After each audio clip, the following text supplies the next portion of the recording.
país es el tema de las pensiones, especialmente las pensiones en el sector público.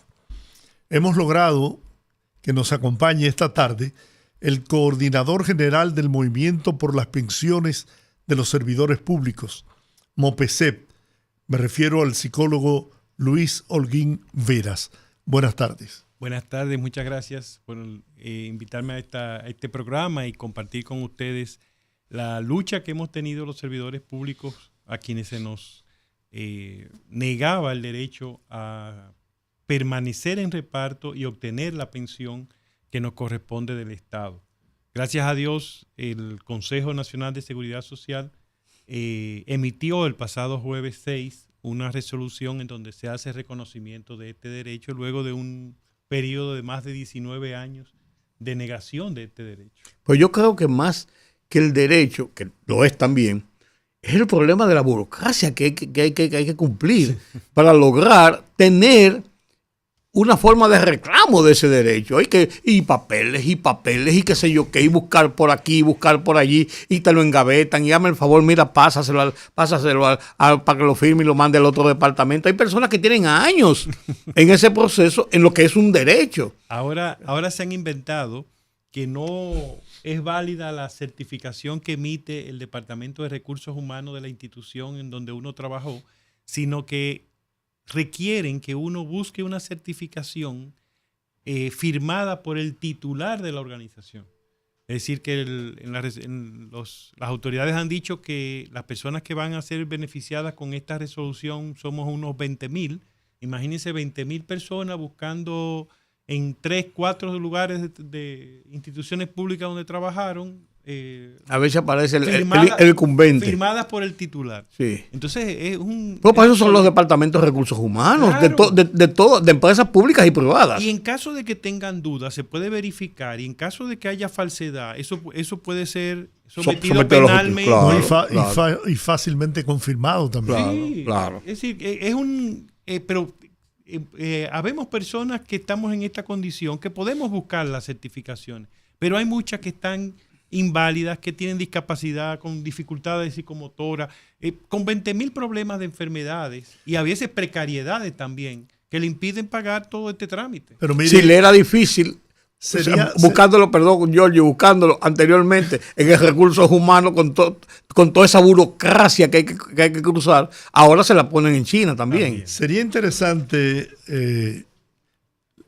que usted le explicara lo que es el reparo a la gente. Sí. Porque Rudy, yo y usted más que nadie sabemos lo que es, pero tenemos una audiencia en todo el país que a lo mejor no conoce lo que es. El sistema de reparto es un sistema que era el sistema tradicional aquí en República Dominicana, que es un sistema en donde no hay una cuenta individual de cada persona, sino que es un sistema solidario que tiene prestaciones preestablecidas. Cuando nosotros comenzamos a trabajar, se nos explicaba que al cumplir un mínimo de 20 años de antigüedad y 60 años de edad, empezábamos a tener derecho a pensión, o cuando cumplíamos una antigüedad de más de 35 años, ya no importaba la edad que tuvieran.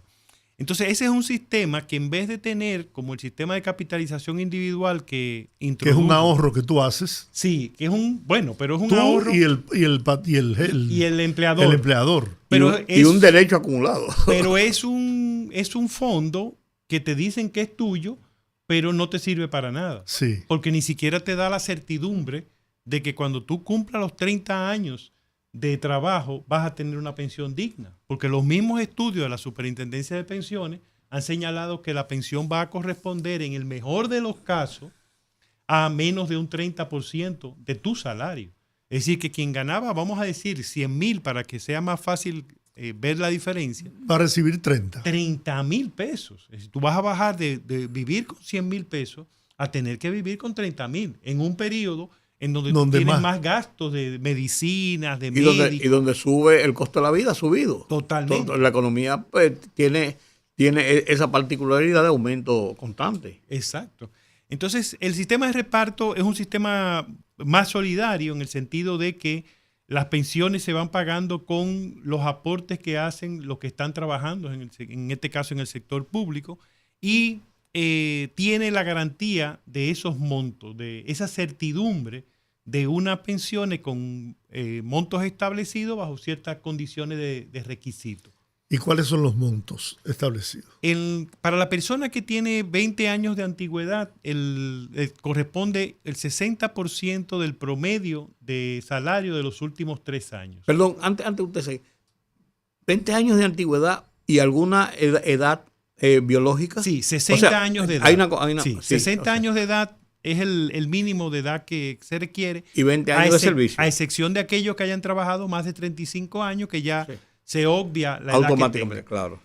Para los que tienen más de 25 años, le corresponde un 70% también del salario promedio de los últimos 3 años, y los que acumulan una antigüedad de más de 30 años, le corresponde un 80%.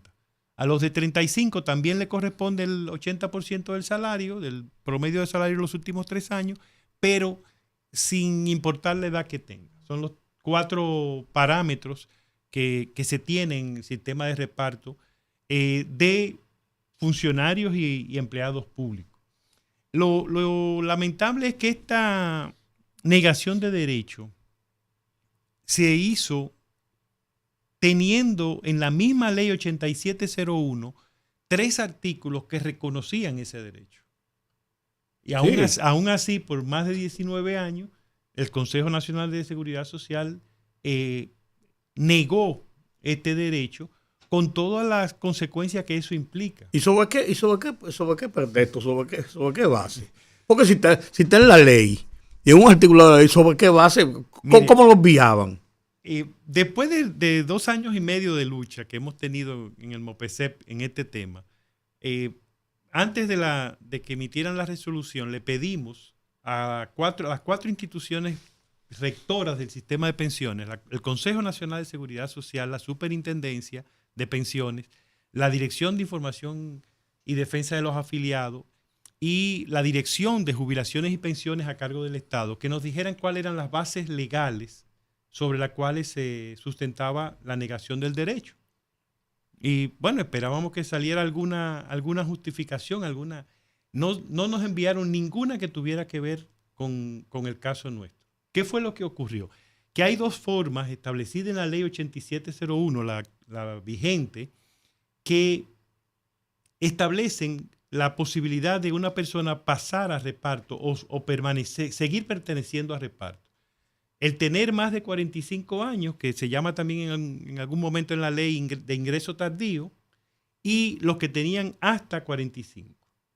¿Qué pasa? Que desde que se aprobó la ley, habían personas que ya calificaban para pensión y que empezaron a reclamar su derecho a pensión. Y obviamente ese grupo llevó a que se tomaran resoluciones con los de más de 45 años. Y yo creo, es una interpretación, que ahí vino el error, que se asumió que esas eran las únicas personas que podían pasar a reparto, que podían permanecer en reparto. Y dejaron de lado la otra opción, que incluso considerando de esas resoluciones, aparece el artículo principal que reconoce nuestro derecho, que es el 38, que establece que las personas que están amparadas por la ley del sistema de reparto, la 379-81, podían permanecer en reparto sin importar la edad. Hay otros 2 artículos, el 35 y el 39, que más o menos respaldan ese artículo 38.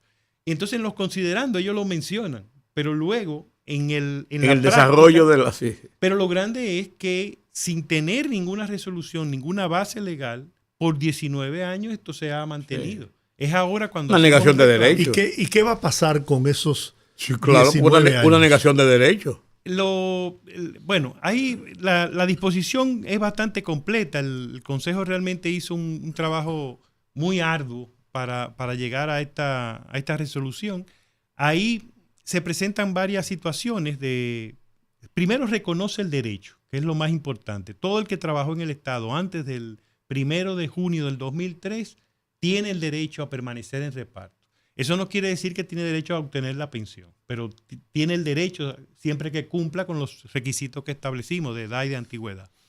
Ahora, cuando tú cumples, entonces tienes la posibilidad de que te traspasen, porque debo explicarle para que los amigos que nos escuchan y nos ven entiendan que nosotros tenemos este problema y se nos negaba el derecho porque de alguna forma pasamos a una AFP. Y digo de alguna forma porque hubo personas que firmaron el traspaso a una AFP, si ingresar a una AFP, y obviamente salieron de reparto, pero otros fueron transferidos sin consentimiento de ellos.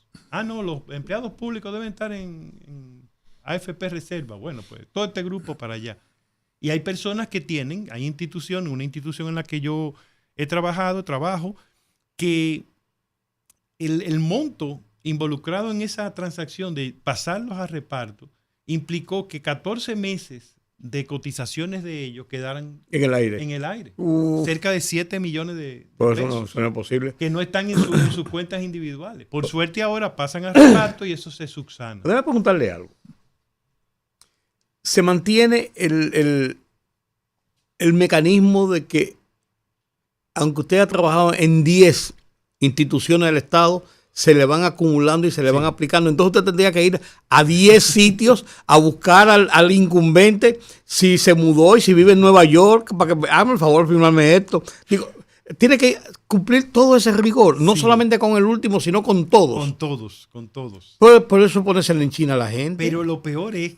Porque eso pasa muy, muy frecuentemente, gente que va cambiando de una institución a otra. Sí. Pero lo peor es que escuché, esto no es oficial, pero uno de los compañeros lo mencionó, que esa certificación que tú busques por el titular de cada institución donde trabajaste tiene una fecha de caducidad, es decir, que no es válida ya hasta que te salga la pensión, sino que tú tienes que quizás volver otra vez pasado un tiempo porque ya venció tu...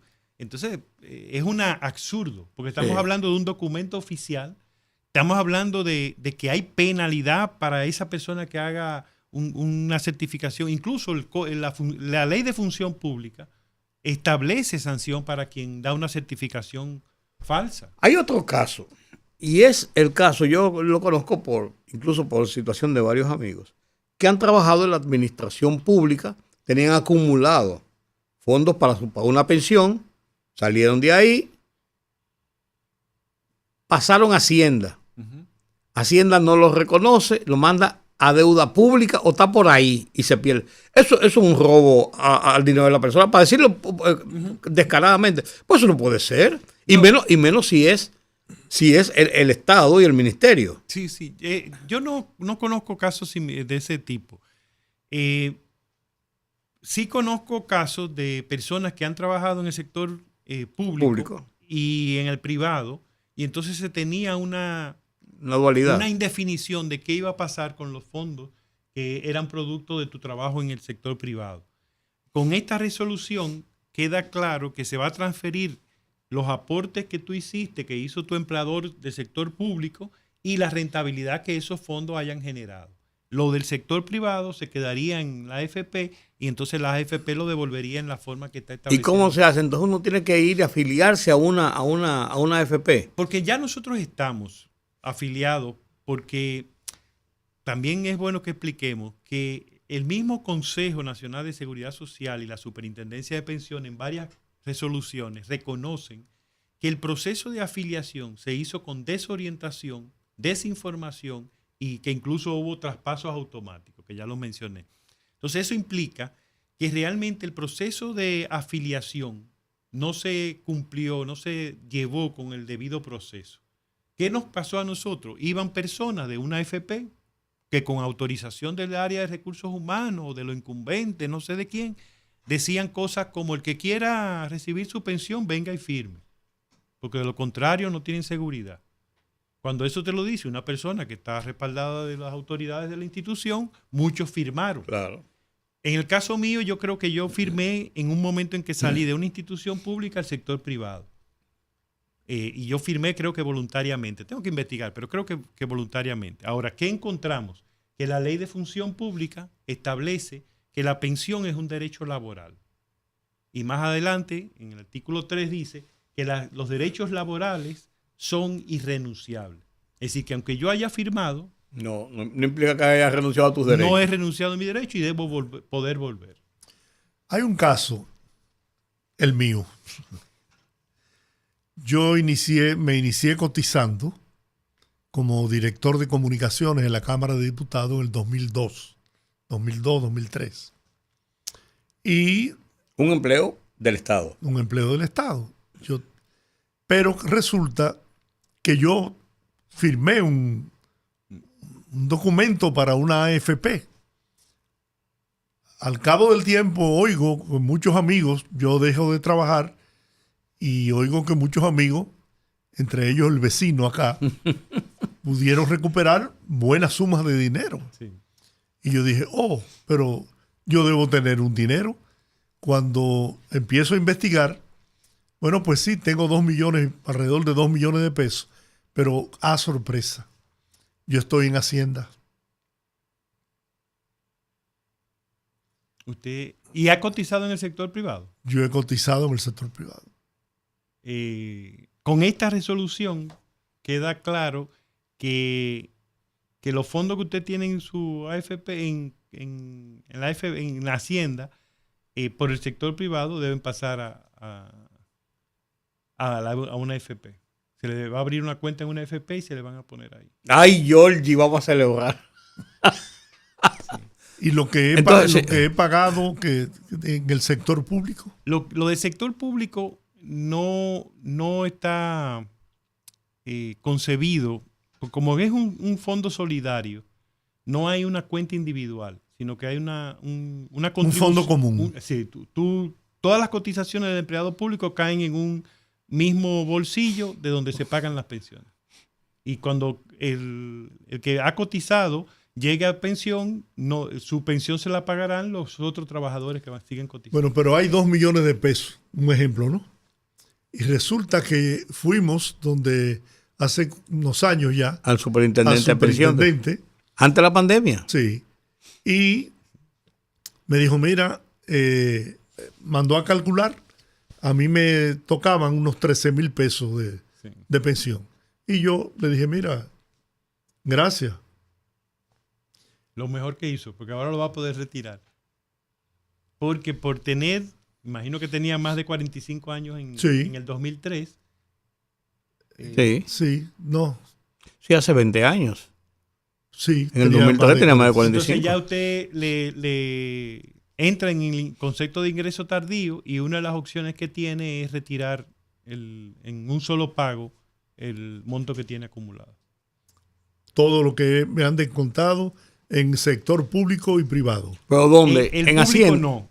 Ajá, ese es el tema. Sí, el público no, porque y más si está en Hacienda. Si está en reparto, con esta resolución es que se va a poder abrir la cuenta en la AFP y sus aportes en el sector privado van a pasar a hacer ese fondo. Quizás el aporte que haya hecho del 2003 hacia acá en el sector público se va a quedar en Hacienda. Pues se va a quedar entonces en un limbo en Hacienda. ¿Por qué va a ser en Hacienda? Sí, porque como no es una cuenta individual, es un aporte que uno hace. Bueno, pero usted señaló que hay una escala, ¿no? Pero espere, don Georgie. También, esto es parte de lo que estamos señalándole a las autoridades. La ley contempla un bono de reconocimiento para todos esos que trabajaron, que cotizaron en el Estado y que no van a poder llegar a pensión. Hay un bono de reconocimiento que nunca se ha podido pagar, nunca lo han pagado, y que ahora nosotros decimos, bueno, ahora es una buena oportunidad para hacerlo, porque como ya los que teníamos el derecho de volver a reparto se nos reconoció, todos nosotros vamos a pasar a reparto, ya no tienen que darnos bonos. Pero a esos pocos que se van a quedar, o eso no sé la cantidad, pero a esos que se queden, que no califican para una pensión, que pasarán a una AFP, deben pagarle el bono de reconocimiento. Así que ahí hay, en las cotizaciones que usted haya pagado, hay una compensación que está establecida ahí.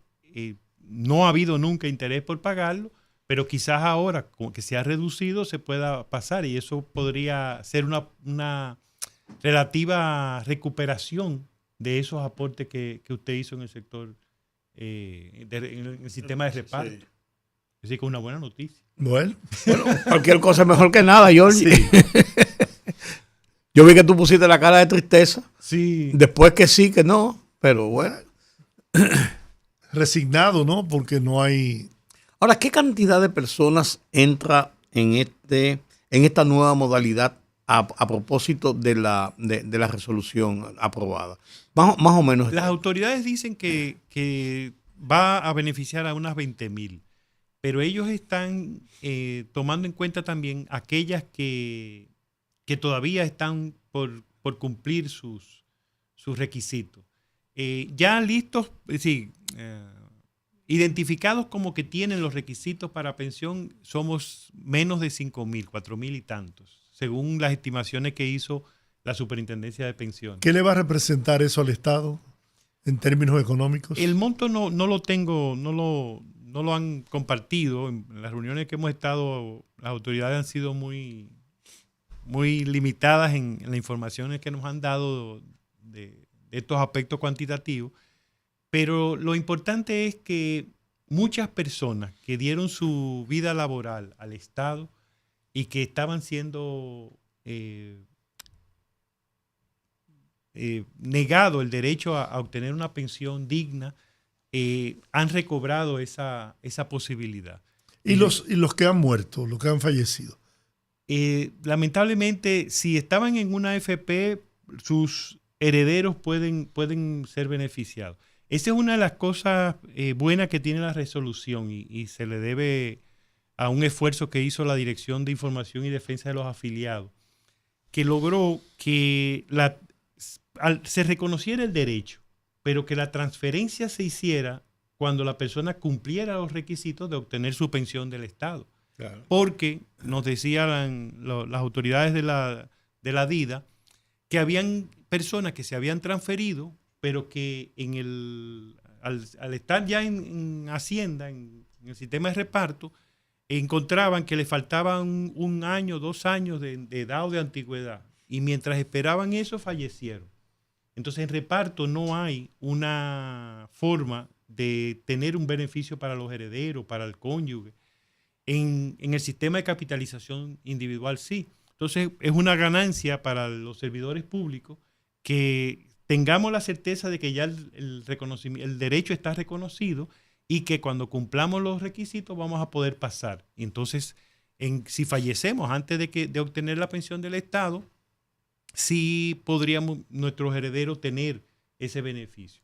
Una vez que tenemos la pensión del Estado, sí el cónyuge, pues al fallecer el pensionado, el cónyuge puede tener una pensión de subsistencia, creo que se llama, no recuerdo, pero se le pasa la pensión a la... Hay un caso, yo conozco por lo menos 2 casos, y creo que deben haber más, o me mencionaron también, hay otro, y fulano también, de personas que impedidos de lograr que le salga su pensión, porque es así, porque está ahí, pero el lío no sale meses y años y no sale la pensión. El Poder Ejecutivo le ha otorgado una pensión privilegiada. Y también antes se hacía a través de leyes dictadas por el Congreso Nacional, que otorgaban pensiones. Yo no me pueden dar la pensión, pero el Poder Ejecutivo me puso 30,000 pesos de pensión. Y se habla de que en este gobierno solamente en este gobierno se han otorgado pensiones especiales, no voy a decir privilegiadas, especiales.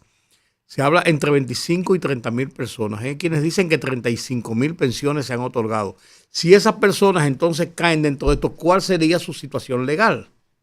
Puede escoger la que más le convenga. La que más le... Pero aunque la ley 379/81 faculta al presidente, le da una discrecionalidad, sí, claro, para ofrecer esas pensiones, realmente son pensiones que se deben dar en casos de necesidad. Y es muy injusto tener personas que acaban de recibir pensiones de 150,000 pesos, de 190,000 pesos, sin haber trabajado en el Estado, y que personas que han trabajado en el Estado, sí, cumpliendo, tengan un límite de 80,000 pesos como tope máximo de pensión. Porque la ley plantea 8 salarios mínimos, pero aquí están congelados los salarios mínimos en 10,000, pese a que, por ejemplo, nosotros hicimos un análisis de casi todas las nóminas de los ministerios, solamente dos, la del Ministerio de Defensa y el Ministerio de la Presidencia, no la pudimos obtener para hacer la comparación de cuánto gana una conserje o un conserje en todas las instituciones de los ministerios. Y nos encontramos con ministerios que el mínimo de una conserje es 25,000 pesos. Y hay conserjes que ganan 30,000. Pero hay muchas que ganan 10,000. Pero muchas de esas 10,000 no son conserjes, son ayudas que se han ido acumulando y que se pagan, que debería ser saneado. Entonces, ese límite de 10,000 pesos afecta el tope de la tope de la pensión. Pero tenemos entonces, nosotros hicimos una comparación con la nómina del 1981 de 3 ministerios, la del 2019 y la del 2020. Y nos encontramos que en el 1981 apenas afectaba menos de un 1%, porque afectaba a los secretarios de Estado y a algunos subsecretarios. En el 2019 y en el 2020, ese porcentaje de menos de un 1% pasaba a un 13, 14, un 15%. Sí, mucho. Entonces está afectando a muchos empleados. Y eso es parte de lo que estamos pidiendo que se corrija. O elevando el salario mínimo o tomando alguna disposición, porque hay 7 instituciones que no se aplica ese límite. Entonces, al resto de las instituciones sí. Parece que el que tiene más saliva come más hojalata. Así mismo es. Bueno, agradecemos a Luis Holguín Veras, coordinador general del Movimiento por las Pensiones de los Servidores Públicos, por haber venido hasta nuestros estudios. Qué buenas explicaciones. Y dar esta explicación magnífica. Bueno, a mí me da una luz al final del túnel, ¿no? Sí. Así que muchas gracias. Una esperanza. Sí. Muchas gracias a ustedes. Gracias. Ya yo había dado por perdido eso. Sí. Yo dije, bueno, eso cayó en el fondo del mar. Sí. Tendría que ser un buceador para buscarlo. Y yo le tengo miedo a los tiburones. Y más ahora que están atacando con mucha... Miami. Sí, en Miami. Vamos a la pausa y muchas gracias. Gracias a ustedes.